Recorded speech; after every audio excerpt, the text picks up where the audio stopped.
Hello, everyone. Happy Wednesday.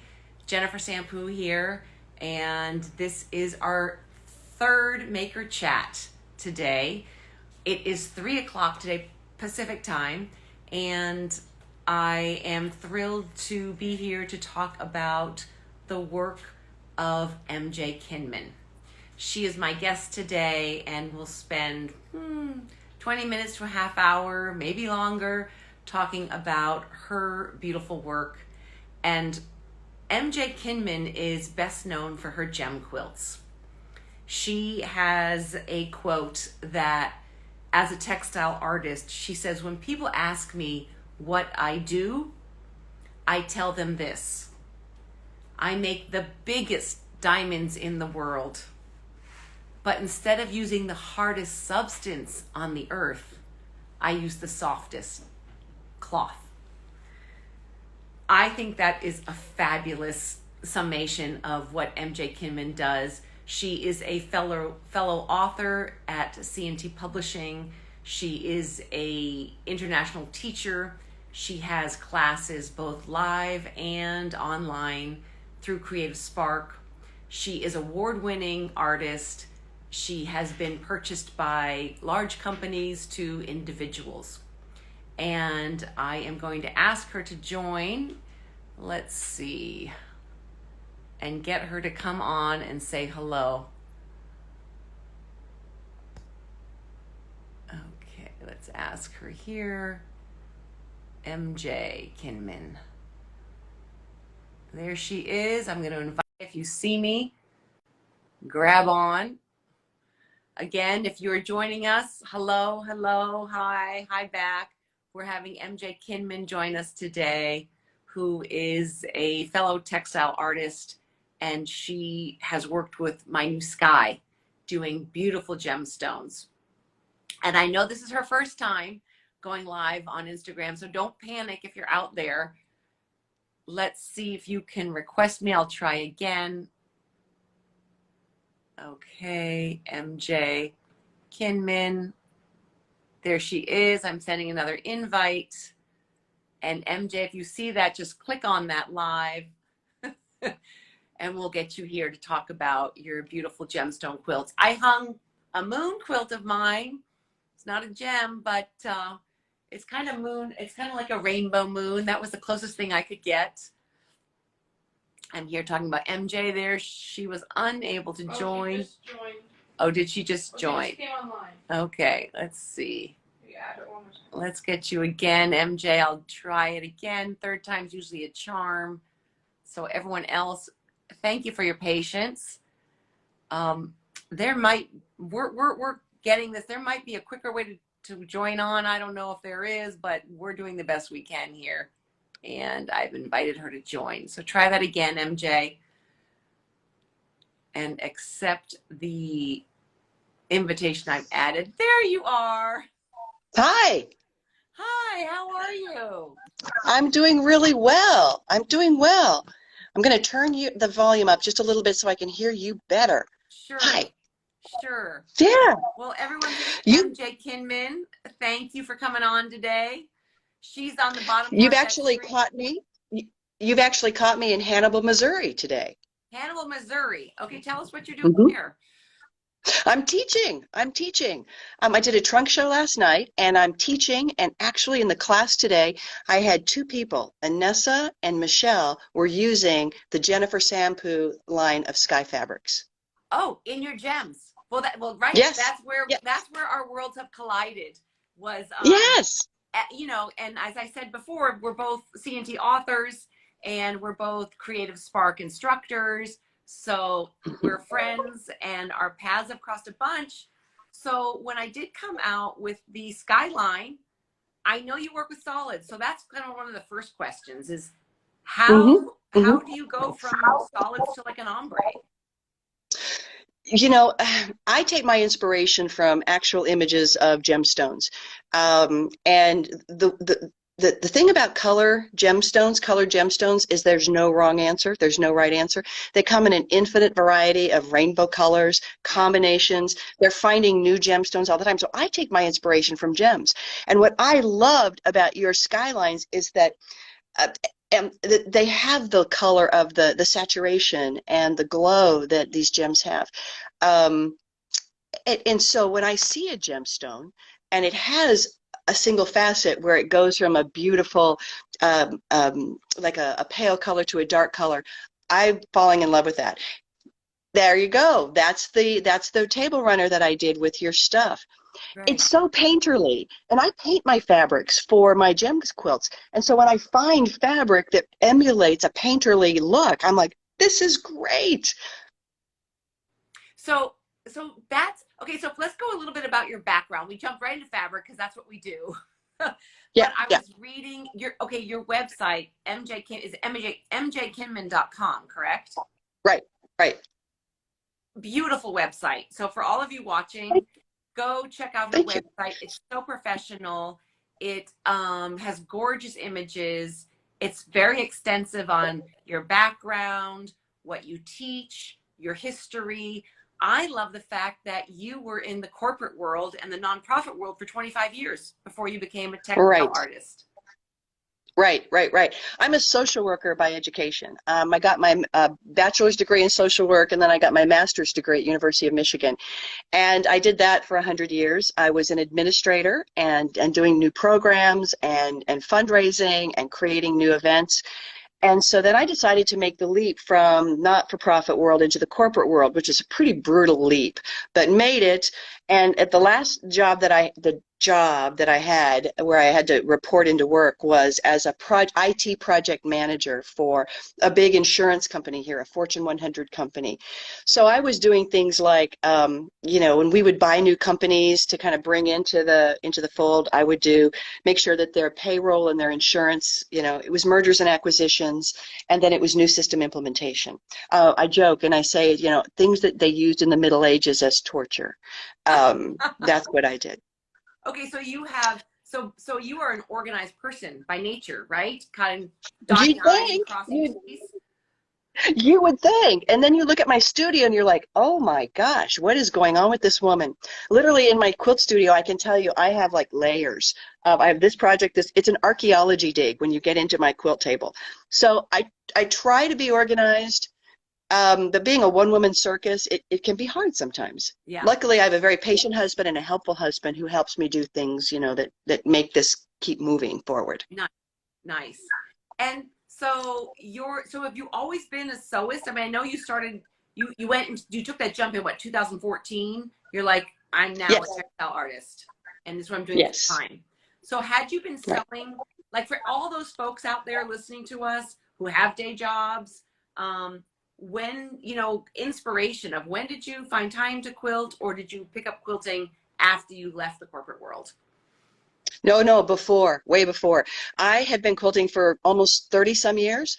I started sewing as a kid in Hastings, Nebraska in 4-H. That's where I learned to sew. I took cooking and sewing, and I like to say it's the sewing that took.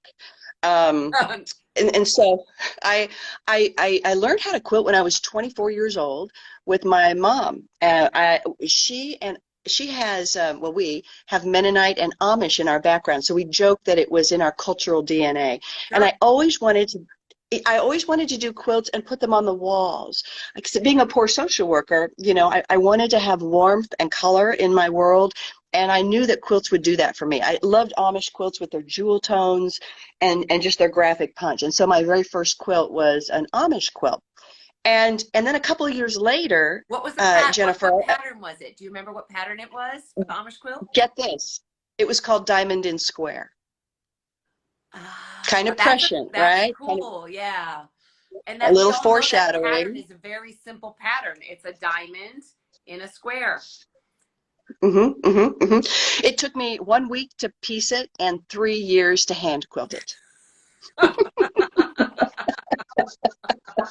And you must like it piecing better because you're now like a piecing queen, right? Or I actually was called a piecing queen in a guild once, and yeah, they called me the PQ. So anyway, yes, I love to piece. I love everything about making the gemstones. So I had just learned how to quilt in 1987, and a couple of years later, this image of a gemstone showed up in my mailbox on a direct mail flyer. And right, I thought, you know what? like this. This is Right. Kind of something like that, Right. right? And I said, this everything inside here is just straight lines. Why couldn't this be a quilt? Up to that point, I'd made quilts where every single piece was the same. There might have been one, two, or three templates, Amish quilts, right? Right. In this case, every single piece would be a different shape, a different size, a different color. What would be the template material I would use? When I cut it apart, how would I put it back together? So I did a ton of research, took a lot of classes, and when I learned about um, freezer paper, using freezer paper as your templates, I knew this was how I was going to do it. So literally, this is not foundation paper piecing. We don't sew to paper. We don't do flip and sew. We don't have to claw paper out of the back of our fabric. If you can put two pieces of fabric right sides together with a 1/4 inch seam allowance, you can do these. You can do these patterns. Okay, I didn't realize you're all freezer paper because there are so many different. All freezer paper. So you And don't all have that traditional quilting. added seam allowance of anything. It's just straight line, and you have to think about how the straight lines join the other straight lines, right? You must have to do Right. sections and then put those sections together. Right. Right. Now, keep in mind, I think I heard you say there's no 1/4 inch seam allowance. There is. I iron my freezer paper patterns cut apart to the right side of the fabric, and then I do a 1/4 inch seam allowance around it, and then I join those pieces together with a 1/4 inch seam allowance. That's how I put these together. Right, but you don't have the 1/4 inch seam allowance included in the pattern. No, no, no, not at all. Right. Right. So it's kind of like what who I just interviewed last or 2 weeks ago from Southern California. Uh-huh. Varushka Zarate. Varushka. Yeah, I think Yeah, yeah. same And she's technique awesome. as you, maybe. Possibly. I love her stuff. I don't know how she makes it. I haven't dived so far into that because I'm literally underwater with all the work that I'm doing. Well, But yeah, I love her yeah, stuff. It's beautiful. She's a scene. Yes, yes, perfect. yeah. Okay, so you made. I just want to show everyone what you made for the lookbook because I absolutely love it, and you've already sold it. You've sold it. I've Like I don't sold know it. when and where you promoted it and sold it, but this is the piece she made for the lookbook. And Right, right. it can be a table runner, but it can also be a wall hanging, Mm-hmm. right? Mm-hmm. And I remember you talking to me about you have a whole pattern of gems where you could pick the gems of people in your household or your family or your whatever, your dog and your cat, like who's ever birthday, you can do your own like gemstone. I love that. In a way. Do you know how you have mother's rings where they have all the birthstones in the rings? I've had people do that with my birthstone series. So basically the gem series are the birthstones for each month. I came out with 12, my very first pattern series was 12 patterns. My dear coach, Desiree, she's like, MJ, most people come out with a pattern, like maybe 4 or 5. I'm like, but how could I? Because half of the people who would come to my booth would say, where's my birthstone? Right. So I had to do all 12. So they're all different cuts. They're all different colors. And I really write my patterns because I make my own patterns. What do I know about reading a pattern? So I wrote my patterns the way I wanted to have somebody talking to me in my quilt room. Like, okay, get ready for this. We're going to do this, blah, blah, blah. And so it's a lot of narrative, but I'm hoping it's helpful narrative. I've gotten good feedback from it. Great. That's fantastic. That's great. So I have so many questions to ask you. And I'm not always sure where to start, and we're going to go from one thing to another. But one of the things when I read right before you came on was I love your quote about you make the biggest diamonds in the world. Like very well thought out, beautifully written. Oh, thank you. That's from my husband, my handsome husband Joe of 30 years. He says, yes, my wife makes the biggest diamonds in the world. And sometimes then he adds, that's why she doesn't need any more. And I'm like, oh no, no, no, that's not how this works. He ad-libs that one depending on his audience. Right, right. Okay, so for you make. Like I posted a picture of you on Instagram the other day, and you had this big like ruby. It's bigger than you. It looked like it, and you're posing this beautiful portrait of you in front of one of your pieces. Thank you. Did you start out like kind of like 24-inch size and then blow it out to 5 feet.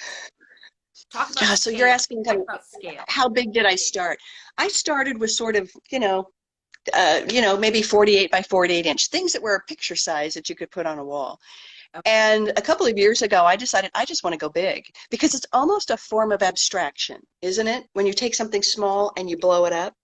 My quilts need long sight lines, so maybe 30 feet away. And so you're like, oh, that's a quilt. But as people get closer, I like to build in little surprises into my quilts. And as they get closer, they're like, oh, look at that. Oh, look at that. And then they start seeing the quilting and they start seeing some of the little surprises. And then it becomes very abstract because they're literally peering into the interior of a gemstone, which is kind of an abstract, a kind of an idea. So that gemstone, that quilt that you were talking about, was the last quilt that I made. It's my latest one. It's part of my new series called my art quilt. So it won't be a pattern. It's one of my art quilts. It's the National Treasures series. I've gotten the green light to do a series of art quilts from the National Gem Collection at the Smithsonian. Oh, and so, how did you even get that? Like, you can use the word. I have a friend who knows somebody, and I just called them up and said, this is what I do. And they're like, sure, it's the People's Gem Collection. You can do whatever you want. Anybody could do it.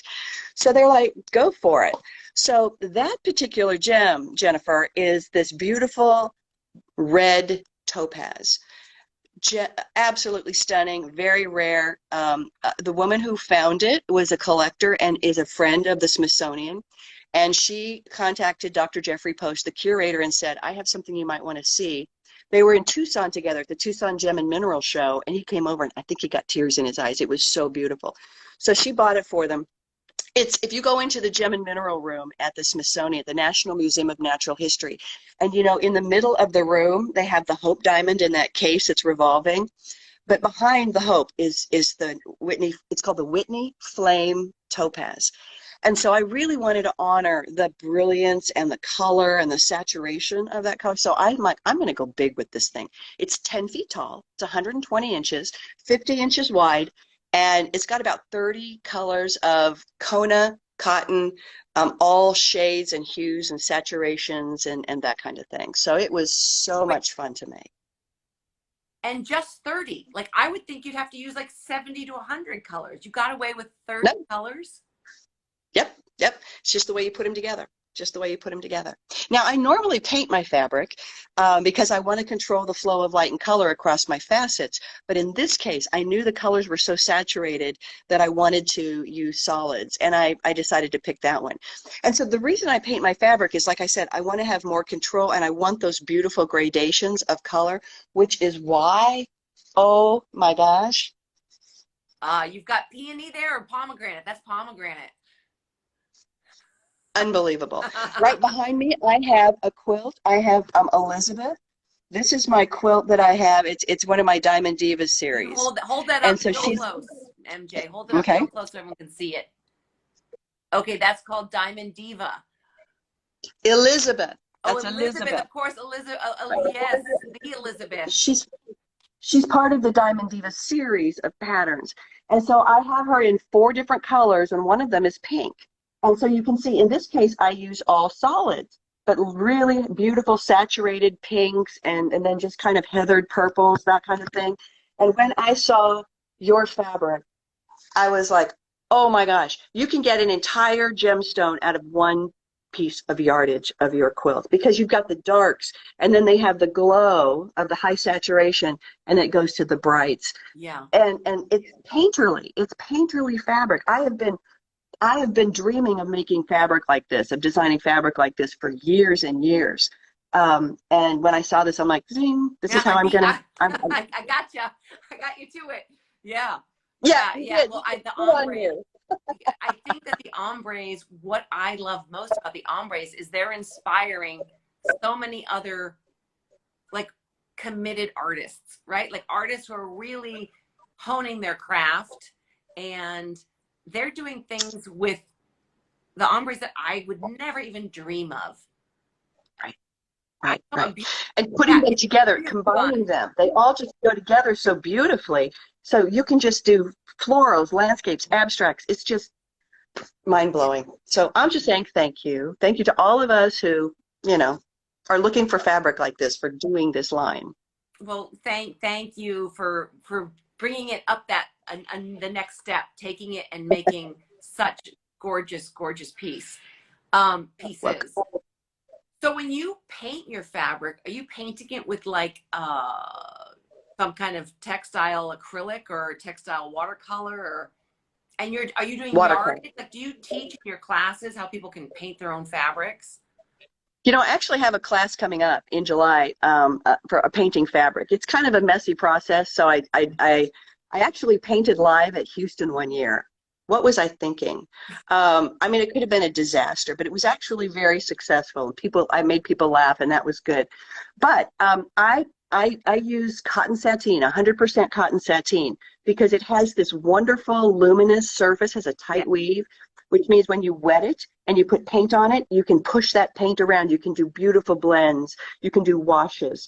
And so I use that 100% cotton sateen from Jacquard Products. I usually buy mine from Dharma Trading Company. Sorry, shameless marketing. And then I use a Jacquard product called Dynaflow, DYE-NA-FLOW. It's a kind of an ink color. It doesn't change the hand of the fabric. It heat sets when you hit it with a hot iron. I've actually taken yardage, cut it in half, put some of it in the washer, and then brought it up. And it really holds the color beautifully. Not that I'm going to put my art quilts in the laundry, Right. but for those people who want to do projects where they know they might need to launder it every once in a while, it's beautiful. Yeah. Yeah. Oh wow. Okay. So I just kind of assumed you used solids, but that's so you are looking for the gradation within a slice of the gem to even have a Yep. gradation Mhm. within that.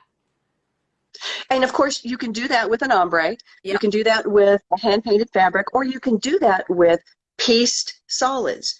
Because with the whole value contrast, you can piece your own ombres together. Right. Right. Right. Um, okay. So with your classes, you have a new class called Spring Bling on Creative Spark. What's Yes. you so how many classes do you have online? And like Right now, I people just out have there want one oh you have one online. with Creative Spark. I've, you know, with all that's been going on with COVID, I started some online communities for monthly patterns, and that's taken up a lot of my time. And then, of course, as we've opened up, I'm booking classes. I mean, I'm here in Missouri and traveling a lot. So I I've got some ideas for some classes for CNT. A lot of them surrounding this new online community, we've been around for about a year and a half now, called Diamonds and Drama Queens. It's a monthly program where it's inspired by a famous gemstone, and then I make a pattern, and then we talk about all of the famous people that got caught up in its orbit, like Evelyn Walsh McLean of the Hope Diamond and the McLean Diamond. Daisy Fellows. Do you know who Daisy Fellows was? Uh some she sounds like a character out of The Great Gatsby or something. Yes, you're right. Daisy Buchanan was but this is a different Daisy. Daisy Fellows was actually the heiress to the Singer sewing machine. And she was a style icon of the 1930s. She had so much money because Isaac Singer made a fortune. And I was thinking when I was doing research for her, Jennifer, that, oh, her name is Daisy and she's part of the Singer sewing machine. So she's going to be like a Disney princess, right? She was known as one of the most wicked women in the 1930s. People said she lived on grouse, cocaine, and other women's husbands.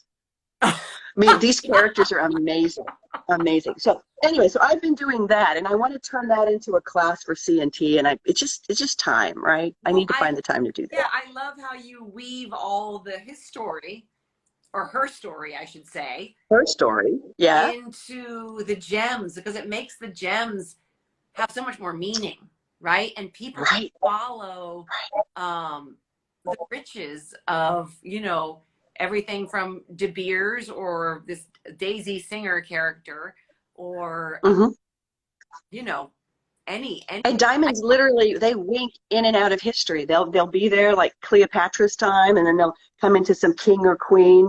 Napoleon, and then they'll get purchased by somebody who puts it in their vault. And then when it comes up for auction, it'll wink back into history, and it'll be bought by somebody like Wallis Simpson, who is the Duchess of Windsor. And then she'll sell it to somebody, and it'll go into another heiress's, like Marjorie Merriweather Post, and then she'll donate it to the Smithsonian. So these things have they have long lineages and interesting lineages, and I'm having fun telling the story. And I'm telling you what, some of the people in this, they have been doing the most beautiful work, and I've definitely introduced them to your Sky fabrics to say, guys, you know, this is going to be fun. This is how you can, you know, fussy cut and make it something your own, and it's all about value Yes. progression, and you got that right there in the fabric. So it's exciting to see what they're making with your stuff. I have to say that in this particular, I really like in this gemstone, this one right here, you use like honey, but you also have some of the pinks and some of the browns. Like I like to see your gems where you have so much color in it. Like I was looking at your website, and you have one circular diamond gem that has so much color. Predominantly it's whites and grays and blues and blacks, but all of the rainbow reflection. How do you teach your students to know the value and the hue to choose? Or does that just come with practice? Well, you know, a lot of people say, I want to make a gemstone that looks like yours, where everything is, all the fabric, all the colors are just perfect. It's perfect. It's exactly how it's supposed to be. But you know what? The image that you see on my website was 1 millisecond when that camera lens clicked, and that particular personality of the gemstone was being shown. If you turn a gemstone just slightly, it throws off a completely new personality. And it's even if the sun goes across, goes under a cloud, you're going to see a different personality. And so the cool thing about gemstones, Jennifer, is there's no wrong answer. There's no wrong answer, especially when it comes to color, because you're going to be throwing off, that's called fire. When white light comes into, when light comes into the top of a gem, it bounces around the pavilion, which is the bottom part. It comes back out. And when it comes back out to your eye in pure white light, that's called brilliance. And to have true brilliance, you need the dark bits. So if you put the lightest lights and the darkest darks together, that's going to bring your bling. And again, think about that. It doesn't have to be gemstones. Your inspiration might be landscapes or florals or whatever. Lightest lights and darkest darks, focal point. But when light comes in, bounces, pops back out, and splits into the different wavelengths of color, the reds, the blues, the greens, that's called fire. So now you know the difference between brilliance and fire. And so the most beautiful white diamonds that are flawless diamonds, they'll pick out, they'll have fire in it. They'll have the blues and the cardinals and the flame colors. So it's so exciting. And there is no wrong answer. So basically, you know what that means, Jennifer? You can get your shoulders out of your ears, you can breathe, you can relax, and you can have fun in your quilt studio. Okay, so now I want to make a gemstone quilt. Like, you have inspired me because it comes down to the facets, it seems like. Like, you have designed these patterns to work regardless of the color, as long as you're budding enough your contrast, your high contrast, to get that fight. And I've already done that for you. I've already designed these patterns so that there is a value, that there is a contrast. So here's what it looks like in Elizabeth. Okay, show it up real close. Okay, so these are the fabrics you're telling people for the Elizabeth Taylor that this is what they buy. And exactly. How many colors are in that, MJ? Like, or how many in Elizabeth? Pardon? In Elizabeth, there's like 11. Now, in my new one called Catherine, she's a round one, so she might be a perfect one to do a white diamond with fire in it. There's only 8. And the reason I designed her with only 8 fabrics, so people could customize her. And I do have a Catherine Colorway Club out there where I'm giving free, fabric translations. But you know what? We need to do a class on Catherine where we use your stuff. It would be so much fun. Let me know what you want me to send you, MJ. Tell me, like, this is the list. Because, when I look at, like, amethyst, like, I have a bolt of amethyst right here, right? Yes, this is one of the more painterly. Oh, you have it too. so yeah, so it's more painterly, and you know, you get at least 40 colors right in 1 yard of fabric because of the transgression of an ombre. Right. And you know what's interesting is you get this glow right here. Yeah. You've nailed the whole saturation thing.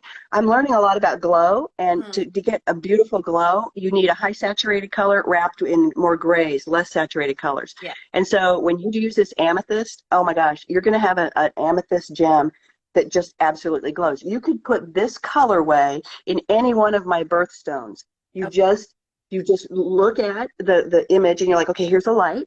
Right. Here's a like light number 1, light number 2, medium number 2. You just kind of and then just fussy cut and play with it. And the bottom line is, it's your gem. There's no other one in the whole world just like it. It's yours. Right. And that's, yeah, I feel that way about working with the ombres too, because no matter what because not everyone's going to cut it in the same place. That's right. And not everyone's going to interpret it the same way. Even if you try to, it's not going to be exact. No, you know. No, isn't that fun? Isn't that fun? Yeah, fun. It makes everything unique, which is lovely, and has everyone take pride in their work as being, this is unique to me and my piece. And you know what's fun, Jennifer, is that when it comes to color gemstones, I have some friends who are color gemstone dealers in the United States. In fact, I just visited them up in Maysville last week. And one time I asked Simon, he's this very droll Englishman, I said, why color gemstones? Why not diamonds? And he said, you know, MJ, once you've seen a D-flawless diamond, everything else is just eh. I love that. D-flawless means it's colorless and it's perfectly clear. It has no inclusions. So once you've seen a D-flawless, literally everything else is just second or third tier. But with colored gemstones, they come in an infinite variety of rainbow colors. They come in an infinite variety of combinations. You know, sapphires aren't just blue. They're green, yellow, pink, yellow. And do you know what you call a red sapphire, Jennifer? I have no idea, MJ. What do you call it? A ruby. A ruby. Really? Yes, yes. They're the same mineral. It's corundum. And way back, they've known about emeralds, and they've known about, you know, the big three, the emeralds, rubies, and sapphires for centuries. And it's only until the development of mineralogy when people could actually get in there and test it and say, that's the same mineral structure, that's the same species. And so, yeah, it's the same. It's called corundum. But here's the deal. They are finding new stuff all the time. A couple of years ago, they found a deposit of purple garnets. I always thought garnets were kind of this color, right? Yeah. Kind of, or more of a reddish orange color, kind of like with your flame, right? Yeah. But there are green garnets, there are yellow garnets, there are brown garnets, and now they had found this deposit in Mozambique of purple garnets, and they mined it and it's gone. So there will be no more purple garnets until they find the next one. And so you never know what they're going to pull out of the mine next year, or, you know, in 10 years, or tomorrow even. It's so exciting. Wow. So for those of us who are doing the softest diamonds and the softest gemstones in the world, I did share with you that we did kit your, you want to call it, we call this a table runner. We kitted your table runner, and I think you also kitted it. Don't you have it on your website too? You know, I don't have it kitted yet, but I need to collaborate with you on that. So sorry about that, but you know, it's just, you know, but but flying monkeys. I have to get my flying monkeys in order to get all this. It's time, and I'm a one-woman circus here, so. You need your little hanging monkeys. So if you want to make this, you can. And the pattern you get from MJ. And is it a PDF or is it a hard copy, or both? It's hard copy. It's hard copy. It's a collection of my 4 gemstones. If you keep holding that up there, the one on the right is peridot. That's August. But look how beautiful it is with the eggplant colors. I love the fact that then I dropped in those center areas, those center pieces on that beautiful kind of that acid green yellow, so it looks like it's glowing from within. That's what I love about your fabric. You can make it glow. Then the second one from the left, the left. I'm right, left, dyslexic, is the pink tourmaline, and I did that in peony and cardinal and all of that. Then the yellow one is my citrine birthstone. That's November's birthstone. We did that in honey and all kinds of fabulous pieces and a little cardinal. And then the other one, the last one over on the far right is the September birthstone.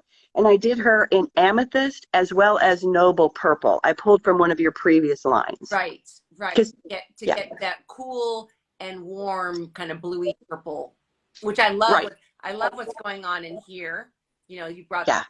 the I think that's from the amethyst, and then the Yes. noble purple is cooler and super dark. Yes. The noble Right. purple is really, really dark as well. And that's a tanzanite. That's a tanzanite. Tanzanites have a little bit of a blue, but a purple tint to them. Tanzanite is a stone. It's actually a zoisite, but it's found within an 8 square mile of Mount Kilimanjaro in Tanzania. You are and so that's where you find it. Your brain. You're just glowing gems all around you. I'm a geek. I love research, and I'm a total geek. So, you know, I embrace my geekhood. So, Yeah. oh well. Well, good storyteller too. The stories are fantastic. Yeah, good. Lucky Good. for those of folks who get to take from you live. And is your Fun. 2-day class, a 1-day class? Do you do 5-day classes? What do you offer? Today I did my bite-sized gem class, and it's basically the technique that I teach the technique of how to take an image, a mock-up, and blow it up into an 18-inch block. And then we learn how to code it for its unique identifier. We code it for color. And then we do the little hash marks. I teach how to cut it apart and put it back together. But within that, I also talk a lot about what I've learned, again, over the last few years of how to make quilts sparkle and glow. We talk a lot about color in that class because color freaks people out. Thank goodness we have people like you who are comfortable with color. But Joseph Albers was a wonderful art professor in the mid-20th century, and he said, color is the most subjective of all of the elements of art. Color deceives and deceives constantly. So if you think you have a rocky relationship with color, please don't think it's you, it's color, right? Yeah. And so basically what you have to do is just get confident with it and say, you know what? This is how I can manipulate a little bit. This is what I can do with it. This is how I can make things bling and how things glow. So that's what we talk about, trying to get people past that fear of color. And especially when they hear, when it comes to gemstones, there's no wrong answer. They can just relax and just have fun. Yes, and one of my other favorite things about Albers is you learn by doing. That's it. It's all learned by doing.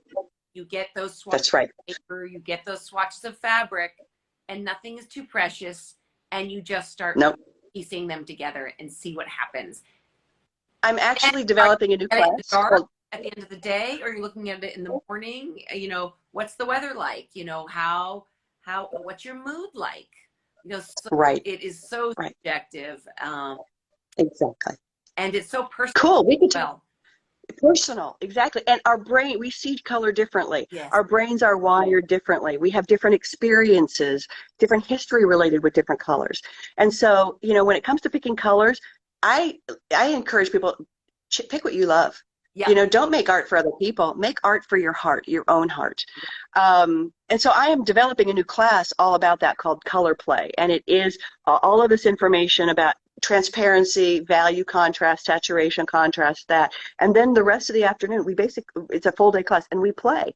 We have strips of solids and we put them together to say, okay, how can we boost that a little bit? What are you looking to do here? So I'm learning how to teach it and I'm excited about it. Great. Well, I know you're busy and you've had a full day of teaching, and we've been on Instagram now for almost 40 minutes. Wow. Okay. It's gone by like that. Put your head back and your feet up. And are you teaching tomorrow too? No. I did a trunk show last night all day. But you know what I'm doing this weekend? I'm so excited. I am driving further away from my home in Louisville, Kentucky, and I'm going to Lincoln, Nebraska. I have the so excited honor of having about 9 of my quilts at the International Quilt Museum in Lincoln, Nebraska. I have had quilts there since April, and they'll be there till August 6th. So if you guys are in the vicinity, go visit my girls. Go visit my quilts. I miss them so much. I'm actually going. They're at the Quilt Museum say that again, where they are. The International Quilt Museum In Lincoln, Nebraska. in Lincoln, And Nebraska. it's part of the University of Nebraska, right? It used to be called the International Quilt Study Center and Museum, but they've just shortened it a little bit. And guess what I'm doing on Saturday night? What? A bourbon tasting. Okay, so let's promote that. So is that online live or how do you do that? Well, it's sold out. Oh, hey. So I know, I'm teasing you all. But the reason I'm doing a bourbon tasting is because I have a whole series of art quilts that are inspired by Kentucky bourbon and the I distilleries in saw Kentucky, that. like Wild Turkey and Buffalo Trace. And Maker's Mark commissioned me to do a big piece for them a couple years ago. And so we're gonna taste Buffalo Trace, Maker's Mark, Angel's Envy, and then we're gonna have dessert. We're gonna have Wild Turkey's American honey liqueur. So And you're I'm all going to be excited. laying on It'll the be floor by the end of this live presentation. or propped up. When you do Oh, tastings, you only do a little teeny tiny bit. So oh, so fun. Oh, so it this is has been very, very exciting to talk to you. You're a dynamo, absolute dynamo, and full of knowledge. And you have like all of it going on. You've got the knowledge, you've got the research, you've got the artistry, and you're killing it. Way to go! Way to go! What a thank you. talented woman. Having a Yes, blast. yes. Having a blast. Having a blast. So what I tell in my trunk show is people, choose joy. Follow, say yes to that dream. You're here to do something. Say yes to it. And that's when the universe finally says, finally, MJ, now I can work with you. Finally, Jennifer, now I can work with you. So, it's scary, but it's worth it. So thank you so much, Jennifer, for having me. I've had a blast. Oh, that's great. Thank you. And MJ, we'll be in touch. It's literally put together a list if you want me to send you some fabric. And thank you for doing the Makers Chat. Next week, who do we have for next week? Jolene. Next week we have Jolene Tosti, and Perfect. we've got I think 5 more after this. So Good, good. you're All right. center with a lot of fun. Thank you, MJ. Perfect. Talk to everyone later. All right. Bye. Bye-bye.